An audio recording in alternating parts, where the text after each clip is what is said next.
Right, let's begin. Oh, that was a very short act, I'm not gonna lie. For like first act of the second chapter.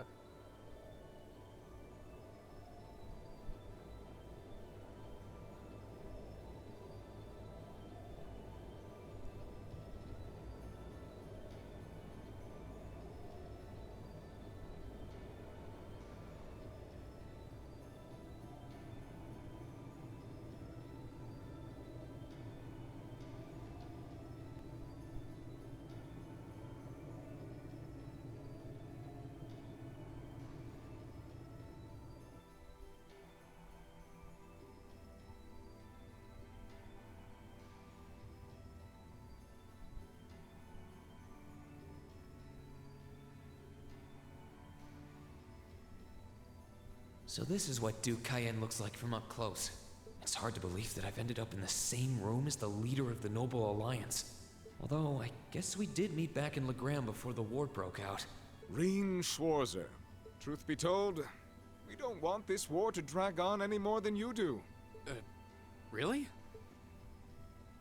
We only acted as we did due in part to our dearly departed Chancellor's behavior being far too unreasonable to justify turning a blind eye. He garnered the trust of His Majesty, and in turn misused that trust. He flagrantly disregarded this nation's beloved culture and traditions, treating Erebonia as if it were his own personal property. Surely you too noticed this. Well,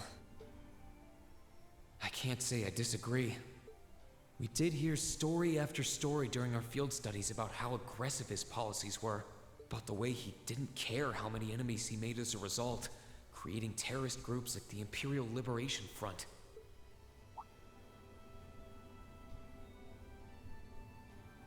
But as I said, the cause of our nation's ills is now gone. Now, all that remains is to turn back the hands of time just a touch, and the good old days of the Empire will be upon us once more. The key to this bright future lies in putting aside our differences and joining hands. Am I wrong? I'm afraid that yes, you are. Do you honestly believe that people can so easily put aside their differences after all the Alliance has done?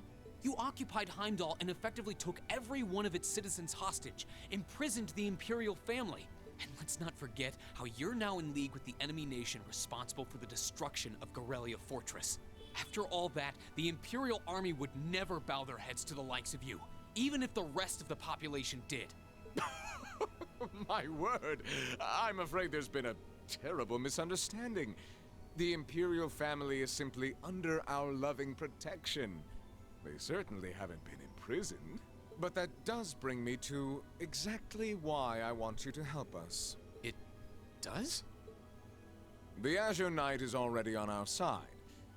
But if we had your Ashen Knight as well, that would mean we'd have two of the great knights of Erebonian legend to put into play. Couple them with our Panzer Soldats, and the Imperial Army's armored divisions would cower before us. You may not find us winning the war ideal, but this union benefits everyone more than carrying on until our inevitable victory, I don't think it's that simple. I beg to differ. The presence of Soldats units on a battlefield makes a tremendous difference. What they may lack in firepower and armor compared to tanks, they make up for in mobility and versatility. But more important than even those factors is the psychological impact they have on our opponents. Well,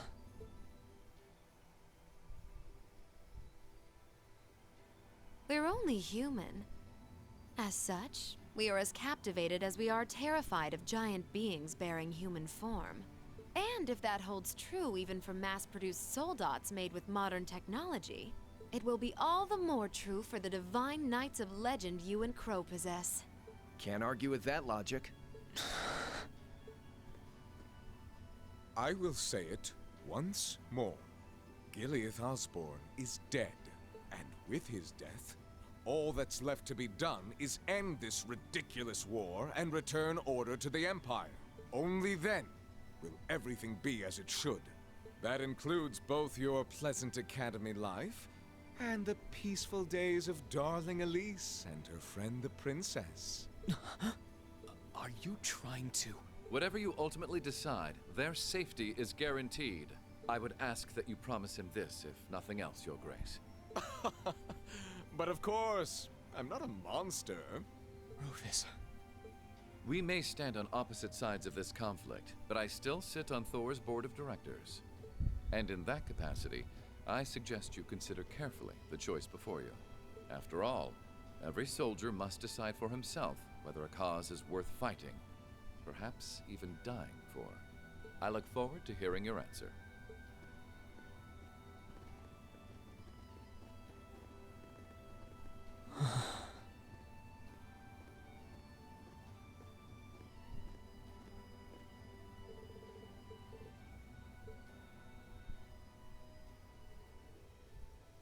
Okay.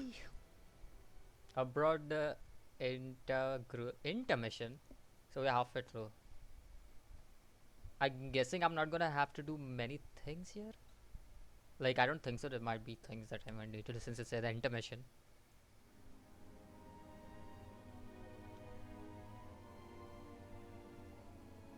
Where the hell are we right now?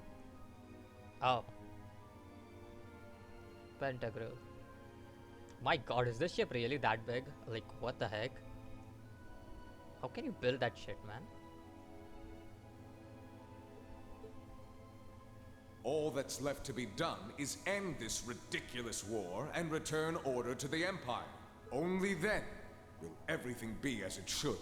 That includes both your pleasant academy life and the peaceful days of darling Elise and her friend the princess. I suggest you consider carefully the choice before you. After all, every soldier must decide for himself whether a cause is worth fighting, perhaps even dying for. I look forward to hearing your answer. It's hard to argue that this war began because the noble faction went too far. But the longer it goes on, the more people are going to suffer. Am I really okay with that? If I joined them, I could reduce the number of victims, be friends with Crow again, free Elise and Princess Alphen? No, this isn't that simple. Think, Rean, think! I was able to reunite with the others, but Elise and Princess Alphen are still in the Alliance's custody. What's the best thing I can do? This isn't just about me. What do all of us want to do? Keep racking your brain like that and smoke will start coming out of your ears.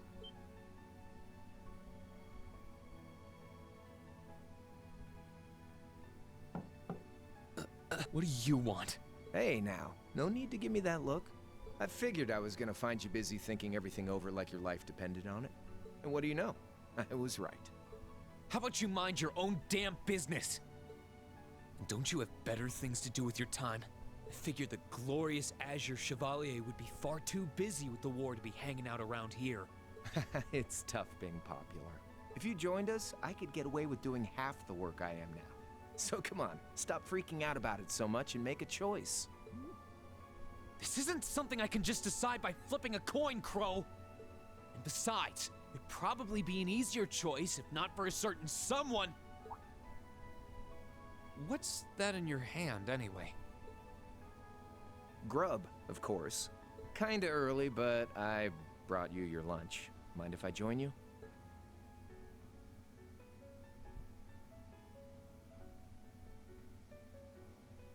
Hamburgers, fries, and onion rings, huh? I was expecting something more fancy like I had last night. Oh, that kind of food more your thing? Okay then, give me a minute while I go ask the chef to whip something up. No, this is fine. The burger looks delicious. Cool. Alright, dig in. This tastes kinda different from a normal burger. Oh, no wonder. It's got whitefish in it. Yeah, they're called fish burgers. Pretty good, right? Yeah, the tartar sauce makes for an unusual extra flavoring too. Oh. This tastes amazing. I like this way more than the food I had last night, to be honest. Well, glad to hear it. Guess it was worth putting my cooking skills to the test after all. Wait, you made this? Was my first time cooking in a while, too. Sharon could probably do better, though. But I wanted to give it a shot anyway. This stuff was like soul food back in Dry, where I grew up. Oh. To think, all the time we spent searching for the leader of the Imperial Liberation Front, And he was right under our noses. Crow Armbrust from the Jirai SEZ. Oh, yeah. Vita was using some weird thing of hers to let you see what was going on, wasn't she? So I guess you saw what happened there. Yeah. Jirai was that special economic zone in the northwest you guys went to during our August field study, too.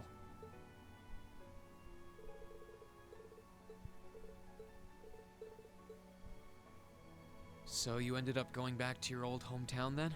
Yeah, by pure coincidence. It's changed a lot since I was last there, so it was kind of surreal being back again. But it was nostalgic in its own way, too. It's been bugging me for a long time now. What could have made you want to join a group of terrorists like the Imperial Liberation Front? What was it that made you hate Chancellor Osborne that much? Enough to take his life? Tell me, Crow. Please. I want to know what it was that made you who you are now. What kind of place Jirai was, how you lived there, and what you were doing before you entered the academy and met Toa, Angelica, and George. Where's the fun in prying into a guy's past? Save all that talk for your number one in class. Who's the lucky girl anyway? Elisa? Laura? Emma? Fee? And don't tell me it's Milliam, because, you know, I'm serious, Crow. I really want to know. Think of telling me your past as paying off the interest you owe on that 50 Mira. Because until I know, until we know, we won't be able to move forward. You're really serious.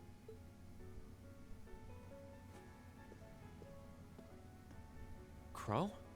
My past really isn't that big of a deal, you know. It's got nothing on yours, that's for sure. If you find yourself thinking that's all when I'm done, well, I warned you. So, you really want to know? Yeah. Nothing you say will change my mind. Please, tell me. All right, you win. Like I said, it's just your run-of-the-mill sob story. Pick up any history textbook and you'll probably find a dozen others just like it. It's the kind of story that's so common no one bothers to remember it, like it never even happened. Back in those days, Jirai was known as Jirai City. It was a city-state off the coast of northwest Zemuria that prospered through maritime trade with West Erebonia, Northumbria, and Remiferia. It had a population of around 150,000 people, so it wasn't exactly a big place or anything.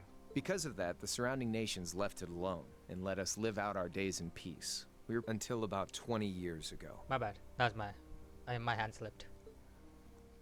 That was when the Northumbrian disaster struck, and much of the Principality of Northumbria was turned to salt.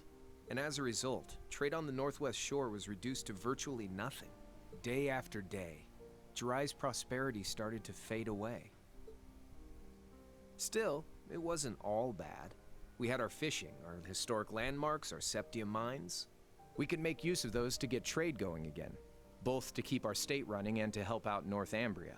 In fact, the one who advocated that approach was the mayor, my grandfather. He was the last mayor Jirai City ever had. He was a stubborn old bastard, but he had this wry sense of humor, and was well loved by everyone. I lost my mom and dad early, so he was also my only living relative. He taught me just about everything a guy could know. He was like a mom, dad, and your old master rolled into one, I guess. Anyway, fast forward to 10 years ago.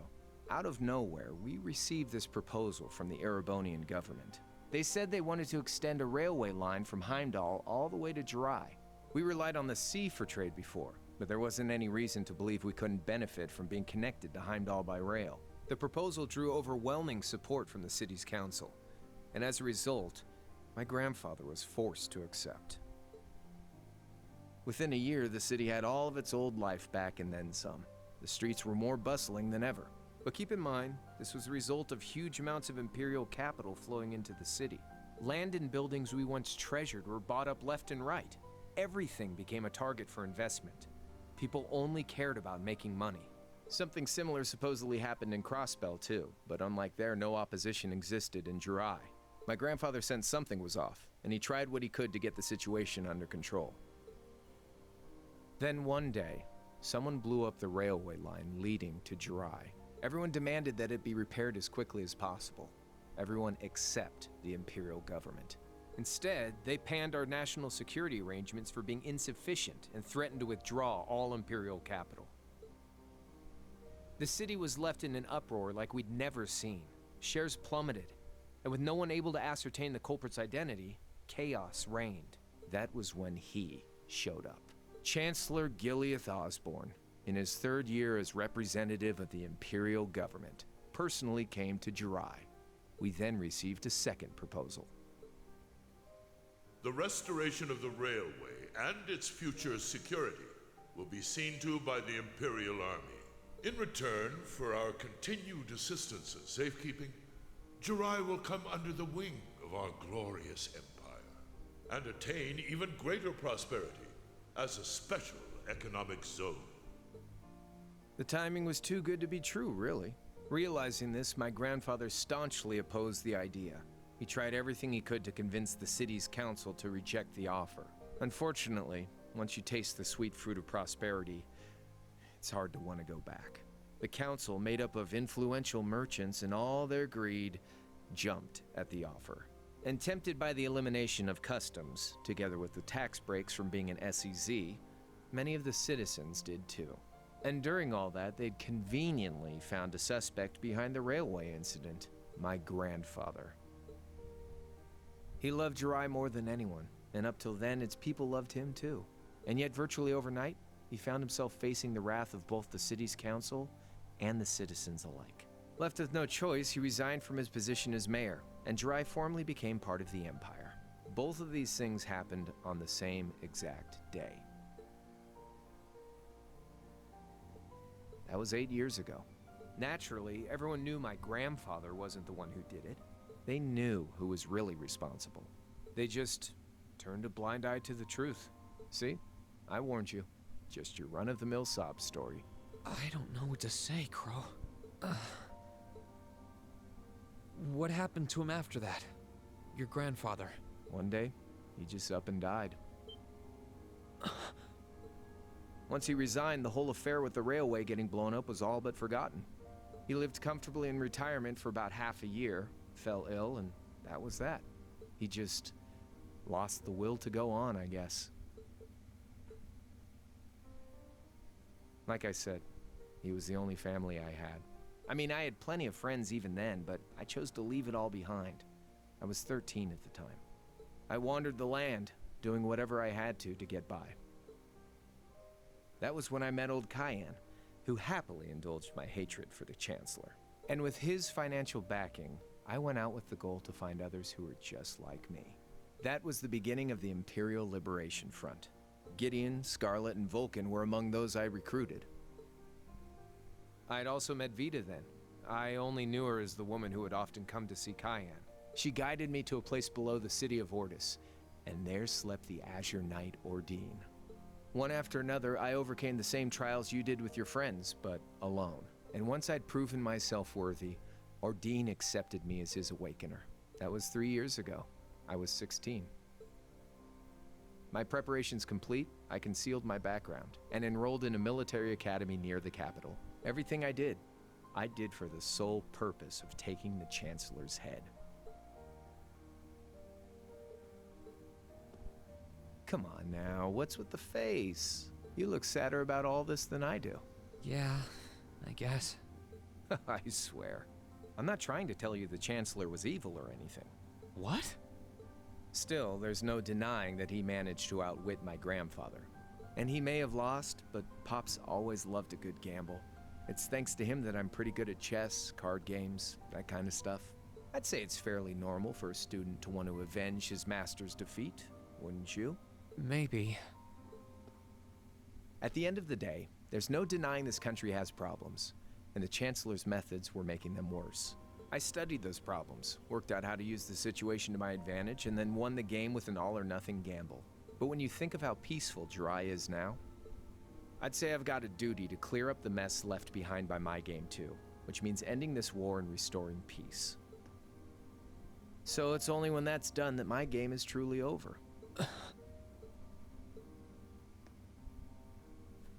I don't want whatever your decision is to be influenced by my past, okay? Like Rufus said, you need to think long and hard about what it is you're fighting for. For you, more than anyone else. Yeah, but Crow. Anyway, I think I've stuck around here for long enough. You're gonna be treated as a visitor. Well, sort of. It's about time for the higher-ups to head back to Heimdallr, so go ahead and pass the time however you want. However I want. What else can I even do here? Let's go. They're coming. No, they're not coming. Sad. I thought so they were coming. The guys. Now that they're not coming. That's saddening.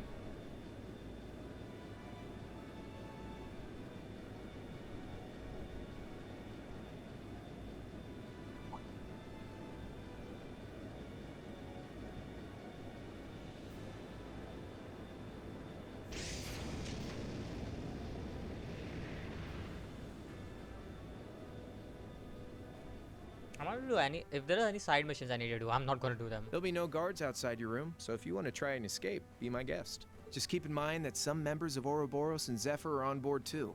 Not to mention me, Scarlet, and Vulcan. So if you're up for a gamble of your own, get ready to take all of us on. Sounds fun.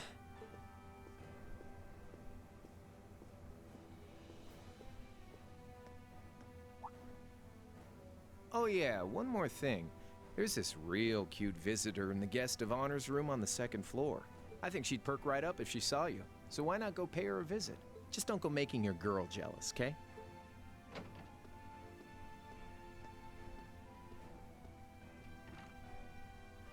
I wonder who he means. He said she's in the guest of honors room. It's obviously Alice. Well, I can't waste much time here. I told everyone I'd definitely come back soon. Right now, I need to gather as much information as I can. I can make my choice after that. At least then, it'll be an informed one.